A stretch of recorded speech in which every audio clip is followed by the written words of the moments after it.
नमस्कार दोस्तों। अब यहाँ पर कहा जा रहा है कि भारत के अंदर एक एग्जीबिशन एंड कन्वेंशन सेंटर खुला है। अब इसके बारे में आपने बहुत सुना होगा। अगर आपको नहीं सुना है तो मैं आपको बता दूं, एक अलग से बिल्डिंग बनी है जहाँ पर फ्यूचर में ये चीज़ होने वाली है कि भाई जो भी बाहर की कंपनी आएगी, जिसको किसी भी टाइप का कोई प्रेजेंटेशन बनाना होगा या फिर कोई भी इस टाइप की चीज़ करनी होगी या फिर अपने स्पीच डिलीवर करनी होगी, तो वो इंडियन गवर्नमेंट है वो उस बिल्डिंग का यहाँ पर यूज़ करेगी।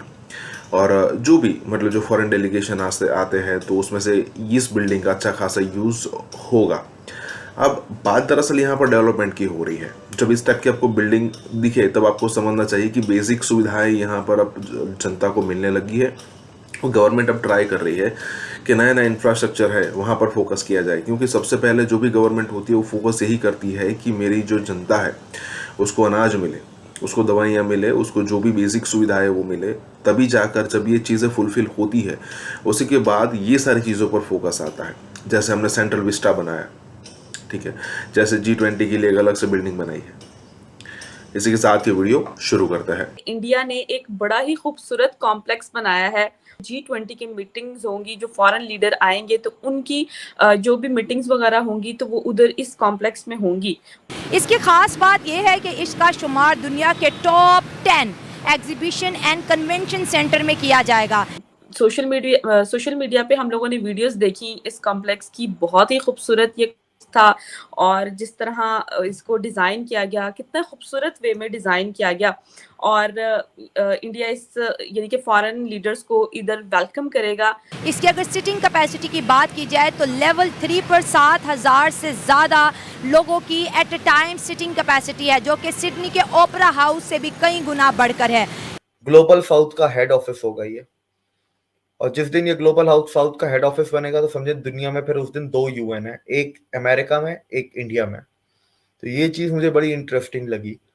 बार है कि इंडिया जो है वो किस लेवल पे आके इसके बाद पाकिस्तान ने कुछ सीखा या वही गलतियां हम फिर दोहरा रहे हैं। बताएं, हम उनका मुकाबला करने पे तुले हैं, कर सकते हैं? हम उनका मुकाबला नहीं कर सकते। हम उनका मुकाबला एक जगह कर सकते हैं, बस। कहाँ पे? कि वो बॉर्डर पे नहीं कहते हमारे फौजी की टांग ज्यादा ऊपर जाती। लोगों की नज़रें सिर्फ इंडिया की इकोनॉमी और इंडिया की डेवलपमेंट, इंडिया के बिजनेस, इंडिया की फॉरेन पॉलिसी, इंडिया के हर फील्ड पर, इंडिया के आईटी सेक्टर को कोई भी फील्ड हो जाए तो इंडिया की हर चीज़ पर नज़र रख के फॉरेनर बैठे हुए हैं। नरेंद्र मोदी जैसा हुक्मरान पाकिस्तान में आ जाए, आप कह रहे हैं? पाकिस्तान में आ जाए।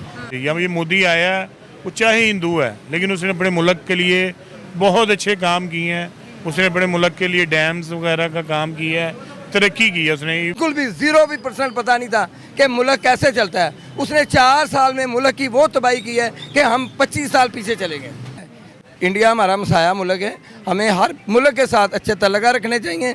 उसके बाद इसकी इनॉग्रेशन पे प्राइम मिनिस्टर नरेंद्र मोदी जी ने बड़े ही उम्दा स्पीच की इंडिया के हवाले से और कहा कि मैं आप लोगों से, यानी कि ये वादा है मेरा, मोदी का वादा है, मोदी जी का वादा है उनके लोगों से, इंडिया के लोगों से। और वादा ये है कि 2024 के 3rd टर्म में इंडिया की जो इकोनॉमी है वो 3rd रैंक पर आ जाएगी।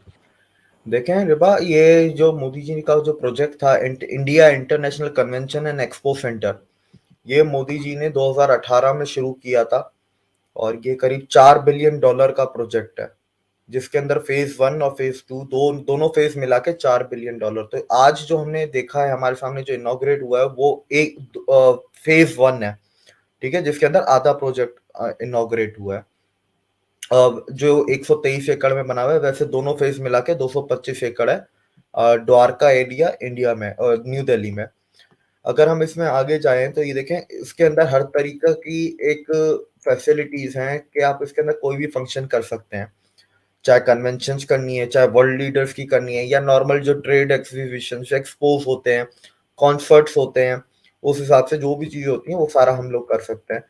और after completely it is build, मतलब फेज 2 भी जब कंप्लीटली तैयार हो जाएगा तो ये एशिया का 2nd लार्जेस्ट और दुनिया का 3rd लार्जेस्ट कन्वेंशन सेंटर और एग्जीबिशन सेंटर और एरिया अरीना होगा। एशिया का 2nd और वर्ल्ड का 3rd। अब आज जहां पर जो आज एक जो मेन बिल्डिंग पे जिस पे सबसे ज्यादा फोकस किया जा रहा है, जहां पर सबसे बड़ा ऑडिटोरियम भी है, तो नीचे वो आपके G20 समिट के वो समिट ऑफिस भी है, समिट हॉल। तो उसकी जो ऊपर लेवल 3 का है वो 7,000 लोगों की कैपेसिटी है एट ए टाइम एक हॉल में। तो वो मतलब सिडनी के ओपेरा हाउस को भी उस क्रॉस कर दिया है, तो वो एक अलग बात आ जाती है। फिर मोदी जी ने आज सुबह को इसकी भूमि पूजन की, उसके बाद आज शाम को इसका फिर नाम चेंज किया, नया नाम दिया भारत मंडपम। मंडपम साउथ इंडिया में टेम्पल पोर्च को कहते हैं। तो basically this is Bharat temple, इस तरीके से आप समझ जाएं कि इसके नाम का जो मतलब है। अब हम इसके अंदर अगर हम आगे जाएं तो देखें ये नीचे इसके अंदर मेट्रो भी कनेक्ट की जाएगी, एयरपोर्ट से डायरेक्ट रोड भी दिया जाएगा, अंडरग्राउंड मेट्रो भी होगी जो डायरेक्ट इधर कन्वेंशन सेंटर के अंडरग्राउंड स्टेशन होगा। ये एयरपोर्ट से 10 किलोमीटर दूर है। बाकी आप इसके अंदर देखें दुनिया की कोई ऐसी टेक्नोलॉजी नहीं जो इसके अंदर यूज ना की हो, ऐसा कोई काम ना जो उसमें ना किया हो। जब पूरा तैयार हो जाएगा 5 लार्ज एग्जीबिशन हॉल्स होंगे, 5 स्टार होटल्स होंगे, ऑडिटोरियम हॉल, एक सिंगल जो लार्जेस्ट ऑडिटोरियम हॉल होगा वो 10,000 लोगों को एट ए टाइम वो फैसिलिटेट कर सकता है। मल्टी अरीना फैसिलिटीज होंगी 6,000 लोगों के लिए।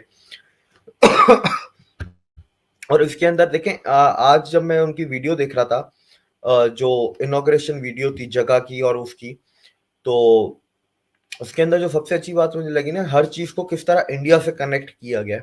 पहली चीज तो वो तो इंडिया की खासियत है, मोदी जी के टाइम में जितने भी आए तो कल्चर और आर्किटेक्चर में हर जगह इंडियन टच दिया हुआ है। एक पूरा दीवार है जहाँ पर योगा के पोजेस हैं, तो दूसरी जगह पे क्या जो चीजें इस्तेमाल की गई हैं, चाहे कारपेट हो, वुड वर्क हो, तो वो पूरे इंडिया से हर स्टेट का कुछ ना कुछ इस्तेमाल किया गया है। फिर एक वो एवोल्यूशन ऑफ ह्यूमन बींग्स या एवोल्यूशन ऑफ बिजनेस और इंडस्ट्री वो दिखाई है कि लाखों सालों में किस तरह एवोल्यूशन हुई है। तो वो सर्कल्स बनाए हुए हैं अलग अलग मटेरियल के, पत्थर का सर्कल है तो वो आगे फिर अलग अलग मटेरियल के सर्कल अलग बनाए हुए हैं। एक चीज जो मुझे और अच्छी लगी इसके अंदर जो मैंने सुनी कि it will work as G20 host summit, ठीक है, वो इधर होगी। इंटरनेशनल सोलर अलायंस भी इधर होगी, ठीक है, उसका भी हेड ऑफिस, उसकी मीटिंग्स इधर होंगी।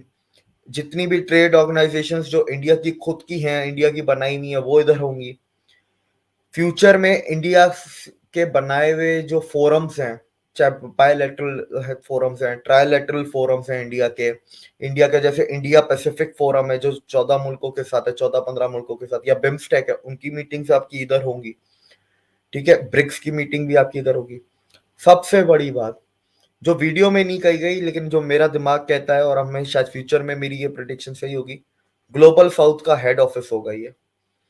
और जिस दिन ये ग्लोबल साउथ का हेड ऑफिस बनेगा तो समझे दुनिया में फिर उस दिन 2 UN है, एक अमेरिका में, एक इंडिया में। तो ये चीज मुझे बड़ी इंटरेस्टिंग लगी।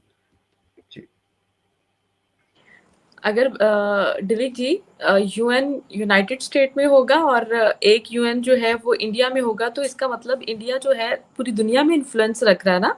लोगों की नज़रें सिर्फ इंडिया की इकोनॉमी और इंडिया की डेवलपमेंट, इंडिया के बिजनेस, इंडिया की फॉरेन पॉलिसी, इंडिया के हर फील्ड पर, इंडिया के IT सेक्टर को कोई भी फील्ड हो जाए, तो इंडिया की हर चीज़ पर नज़र रख के फॉरेनर बैठे हुए हैं।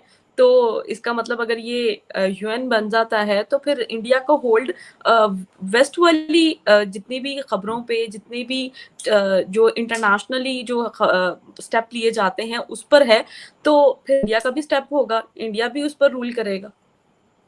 देखिए इंडिया आज भी रूल करता है, लेकिन फर्क सिर्फ इतना है कि इंडिया को अपनी पोजीशन, अभी तक इंडिया की पोजीशन पावरफुल नहीं हुई है। पहले क्या होता है, आप अपने पैर जमाते हैं और पैर जमाने के बाद पैर फैलाते हैं।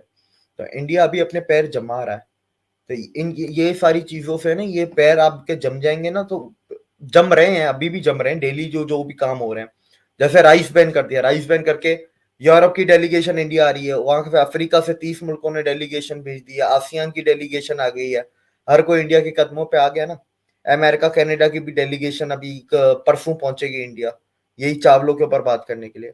ये पैर गड़ाना होते हैं, तो ये गड़ाए जा रहे हैं, ठीक है, जियो पॉलिटिक्स में। लेकिन ये क्या पैर फैलाने भी तो है। इंडिया ऑलरेडी लीडर है, ठीक है, तो उसको लीडर बनने की जरूरत नहीं है या मुल्कों को कन्विंस करने की जरूरत नहीं है।